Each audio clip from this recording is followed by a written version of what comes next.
Karena kamu nggak terkenal waktu Nangis gitu nggak bisa dibilang. kamu beneran nangis nggak? Beneran nangis. Kamu beneran nangis nggak? Kamu Nangisnya tuh kayak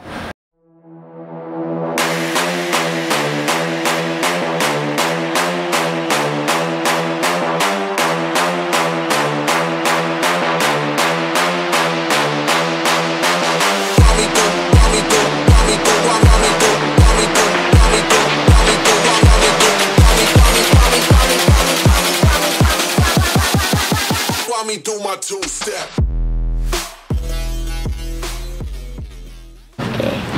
Oke guys, balik lagi sama LB Ball. Episode Tit lupa. Oke. Saya Guys, bilang apa? Enggak, nanti dulu. Aku kenalin kamu dulu. Oke guys, kita hari ini kedatangan Danny Ray. Danny Ray. Ini salah satu anak daerah juga, tapi bukan dari Jawa. Dari seberang. Dari seberang. Pulau seberang. Oke, langsung kita kenalan sama dia. Danny. Halo. Danny itu nggak ada orangnya, harusnya aku kayak Deddy Corbuzier jadinya. Bentar. Oke, Dan. Kamu introduce yourself. Oke. Introduce aja. Kamu dari mana, nanti aku yang nanyain. Siap. Ya, kamu jangan grogi, biasa aja. Kamu lihat kamera. Relax. Tenang, gak relax. Tegak. Oke. Tegak. Ya, biar ya, oke. Oke, siap. Oke. Go. Halo, nama saya Danny Ray, asal saya dari Riau. Oke. Nah, kita tahu guys, Danny ini kamu sebelum ikut Timnas 3x3 Indonesia, Timnas 3x3 waktu itu, kamu main di 3x3 Riau atau di 5-on-5-nya Riau? Untuk PON. Saya kebetulan nggak lolos PON, jadi cuma main prapon. Oh.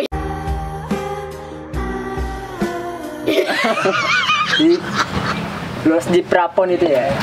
Sebenarnya nggak ada yang I know that. di iniin sama saya, kayak Arif juara ABL, IBL, saya ya.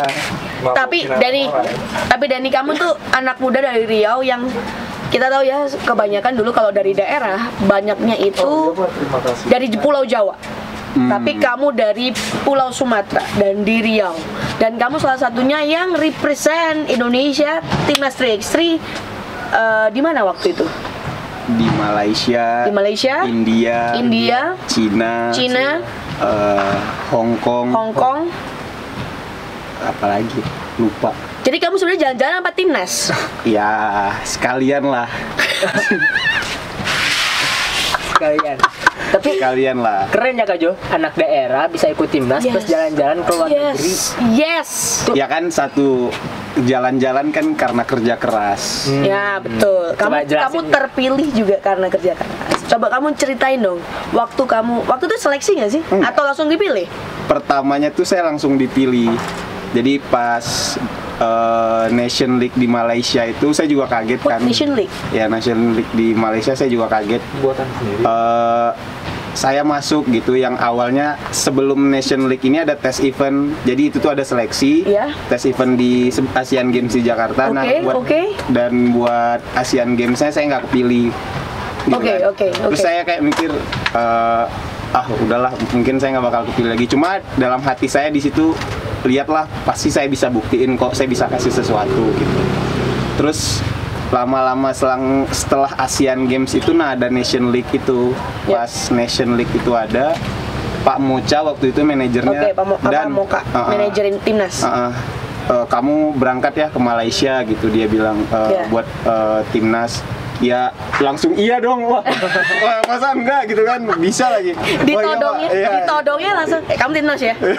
Ditodong. Ya kayak disodorin aja gitu. Ya siapa yang nggak mau gitu kan. Waktu tuh ada umur atau gimana tuh? U23 Timnas 3x3 guys, sekarang itu lagi menjamur.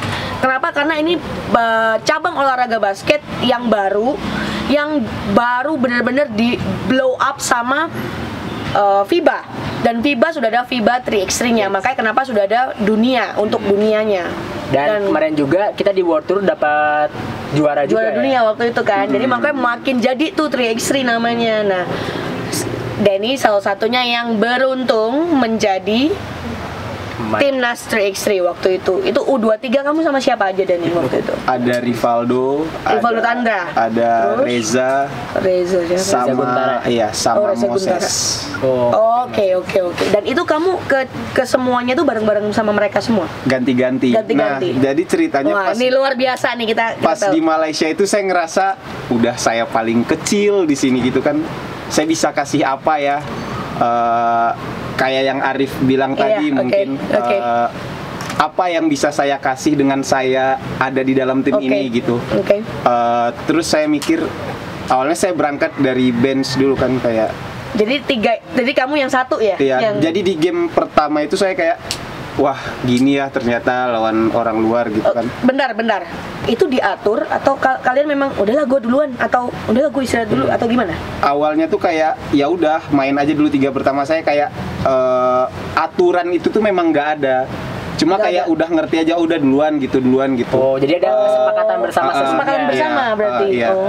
Nah, udah main di situ pas game pertama saya biasa aja terus di hari game kedua itu kayak udah nemuin ritme cuma masih belum kayak belum segini nih yang gua punya gitu kan.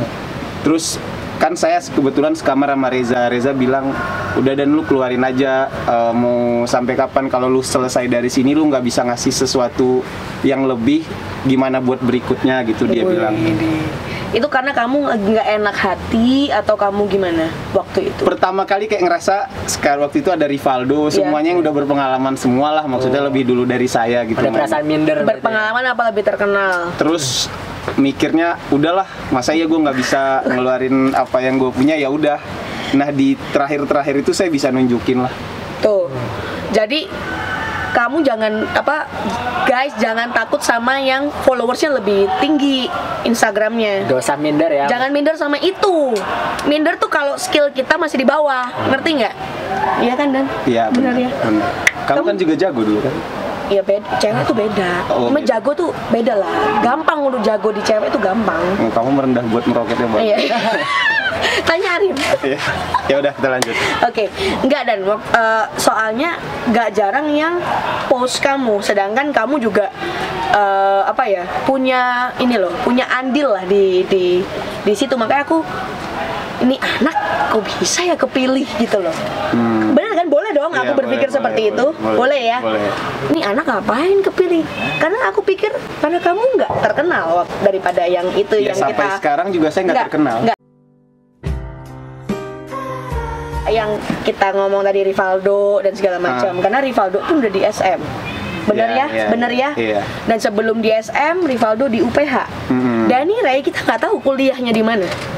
Oh, saya perkenalkan dulu kuliah saya. Awal kuliah saya di Perbanas 2 tahun, terus di semester 5 saya pindah ke Bandung karena lanjut ke Garuda waktu itu. Oh, Garuda. Jadi kuliahnya nggak di sini, dan kita tahu ya sebenarnya kampus itu juga membantu untuk sekarang kan kampus-kampus semua ngasih pemain-pemain terbaiknya saat itu. Dan mungkin Dani salah satunya yang belum kena ya, karena yang masuk Limanas itu yang baru terkenal. Benar ya, dan waktu itu Rivaldo pamornya memang sudah tinggi karena di UPH pernah juara kalau nggak salah. Habis itu nggak lama diambil SM. Nah kalau kita ngomong SM ya pasti langsung media. Oke, ya kan? Nah, jadi sebenarnya guys, kita tuh pengen ngasih tahu kamu, gak peduli kamu followers di Instagram seperti apa, seterkenal apa kamu di masyarakat, yang penting prestasi, bener ya Dan? Benar. Yang penting kamu itu tetap terus nunjukin skill kamu, intinya itu. Iya. Ya itu sebenarnya aku juga ngomong buat kamu Dan. Terima kasih loh. Iya. Soalnya kamu deserve it. You deserve it gitu loh. Jadi you have to keluarin semua yang benar kata Reza, keluarin semua yang kamu punya, nggak usah minder-minder sama yang di klub lebih besar daripada kamu atau sebenarnya klub besar apa enggak tuh relatif sih, ngomong tergantung sosial. Aku pengen maksudnya kayak Dani Ray dan semuanya, semua anak-anak yang ada di Indonesia, kalau memang skill kamu jago, keluarin semaksimal mungkin. Sampai nanti pasti kan ketika kita mengeluarkan hal yang maksimal pasti akan prestasi itu mengikuti. Yes, that's right. Dani lanjutin. yang tadi 3x3. Iya. Nah, kok bisa kamu kepake terus waktu itu padahal yang lain ganti-ganti?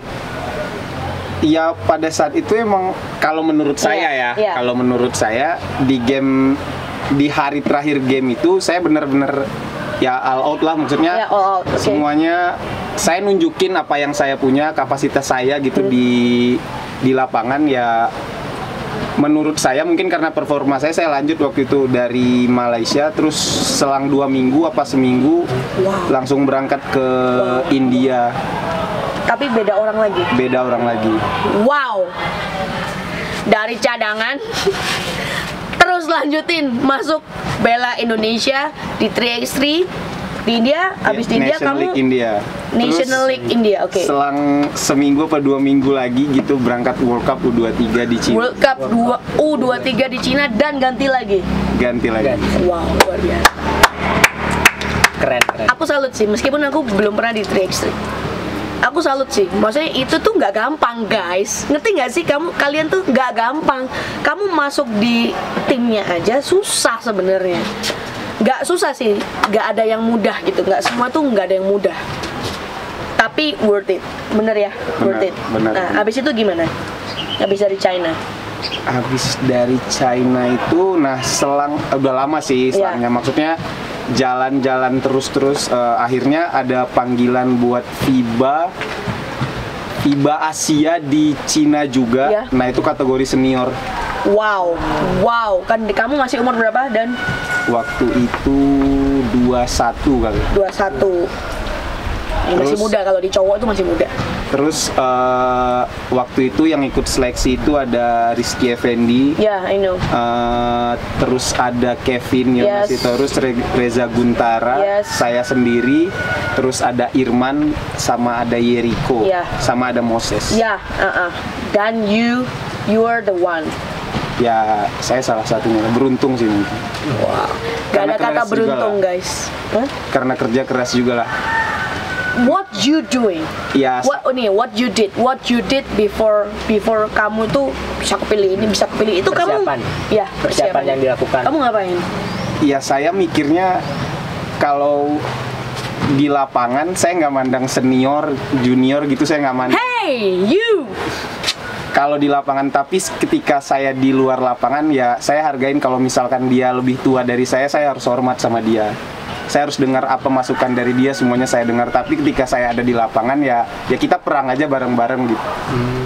Kalau saya gitu. Dan itu sih mental yang buat saya kayak ya lu lakuin aja, lu mau berantem aja di lapangan, habisin. Tapi kalau di luar udah. Dan gak banyak anak muda yang mau kayak gini. Junior senior itu gak ada sebenarnya ya. Iya, kalau kita di lapangan basket kita pakai kostum yang sama, label yang sama, ya apa yang bedain senior sama junior? Toh juga bersaingnya sama-sama, kecuali lu di luar lapangan, itu baru yang buat kita beda. Nice, itu dia. Jadi kalau misalnya udah di dalam lapangan, antara junior senior itu udah gak ada lagi. Ya udah, kita satu tim ya. Betul. Berjuang bareng-bareng buat memenangkan. Fight lah, fight. Apalagi kalau seleksi ya, udah itu bodo amat sih sebenarnya. Iya kan? Terus gimana sih rasanya kamu jalan-jalan? Maksudnya gini, kamu banyak Dani anak tuh bisa waktu itu ya DBL camp itu cerita dari Azrul ya. Kamu sempat DBL nggak? Sempat, tapi saya kecoret. All Star? Nggak kepilih All Star. Jadi waktu itu kecoret di 24. Ya disitulah kesedihan sih, maksudnya udah. Tapi kamu masuk di itu kan? Maksudnya lagi seleksi All Star itu kan? Seleksi enggak, di DBL Camp-nya ikut. DBL Camp-nya ikut kan, sampai 24 itu udah wow. Kamu anak daerah Dani? Boleh lanjutin nggak? Boleh. Nah waktu di 24 itu kayak dari Riau-nya sendiri saya udah siapin, yang saya butuhin ini ketika saya ngerasa saya udah bisa nih, udah persiapin diri dari Riau, ternyata di lapangannya kayak kurang aja. Ternyata ya emang Tuhan punya rencana lain di balik itu sih kalau menurut saya. Jadi timnas 3x3. Sabar dulu, belum. Belum. Jadi kan waktu itu saya kecoret, nangis gitu, nggak bisa dibilang. Kamu beneran nangis nggak? Beneran nangis. Kamu beneran kerja keras segini ternyata belum cukup buat dapat itu gitu. Terus pulang liburan, ternyata nggak lama kemudian selang balik mereka yang kepilih ke Amerika, saya ditelepon sama siapa ya gitu lupa. Saya tuh berangkat buat ke DBL selection ke Australia. Nah ternyata emang Tuhan punya rencana lain sih. Kamu nggak berangkat ke Amerika, tapi kamu berangkat ke Australia. Padahal di situ juga sempat ngedown ya gara-gara gak kepilih ke Amerika. Ngedown gitu. Terus pas di seleksi selama 10 hari, saya orang daerah sendiri dari Riau, Sumatera terutama. Saya ngerasa saya nggak bisa berbaur gitu, kayak omongan saya sama mereka tuh beda. Jadi kayak diem, kayak ngurung diri, dan ternyata kayak saya menutup diri saya sama orang lain itu yang menghalangi saya selama 5 hari pertama di. Jadi pas saya bilang, kebetulan setelah itu ada sparring, saya bilang saya mikir skill saya sama-sama aja sama mereka, bahkan saya mungkin bisa lebih gitu, kenapa saya nggak bisa keluarin. Nah pada waktu sparring itu saya mikir, udahlah saya nggak usah banyak mikir, saya jalanin apa yang disuruh, udah saya keluarin apa yang saya punya. Nah di situ pelatih bisa lihat saya gitu menurut saya. Tuh guys, sebenarnya waktu itu penting gak sih untuk kamu kayak explore yourself, terus habis itu kamu bener-bener kayak all out aja, udah jangan mikirin ya ini itu nggak usah mikirin itu, udah keluarin aja karena kita lihat guys, aku tuh baru lihat tadi sih Danny Ray, aku baru lihat tadi, gokil banget, dan aku ya itu kena apa ya, kena dari media munculinnya siapa ya, aku lihat itu. That's right. Tapi kamu juga harus lihat nanti di next video with Danny Ray. Danny Ray akan bagi signature move-nya dia, dan kamu bisa belajar dari situ. Oke? Mantap gak sih? Pesan buat anak-anak di daerah, karena aku ngerasa anak-anak daerah ini penting banget, sosok ya kayak kamu gini, kayak kamu, Arif dan segala macem, yang sudah jajal rasanya untuk pakai nama Indonesia di depan dada. Kalau pesan saya buat semualah Indonesia, semua bukan pemain, cuma buat semua pemain yang ada di Indonesia, pemain terutama muda, mungkin buat daerah. Kalau kalian mungkin ngerasa saya orang mampu, saya juga bukan berasal dari orang mampu juga, tapi yang bikin saya tough menurut saya keinginan dan kerja keras saya sih mungkin. Jadi jangan pernah gengsi buat maju, jangan pernah malu lah buat ngelakuin hal apapun, terus explore, berbaur sama siapa aja. Jangan pernah gengsi juga untuk bertanya, karena dengan bertanya kita bisa dapat ilmu yang baru. Jadi menurut saya selalu lakuin kerja keras, selalu belajar lebih, dan kamu bisa dapatkan apa yang kamu mau lah. That's right. Oke. Thank you Kak Dani. Sukses terus di prawiranya. Kamu udah panas soalnya, kamu udah ngeluarin semuanya, itu maksudnya. Oke, itu dia. Sukses di prawiranya Dani, dan moga-moga di playoff nanti bisa ngeluarin yang terbaik. Amin. Buat prawira. Dan show them. Bibo gini kan? Belum. Gini. Bibo.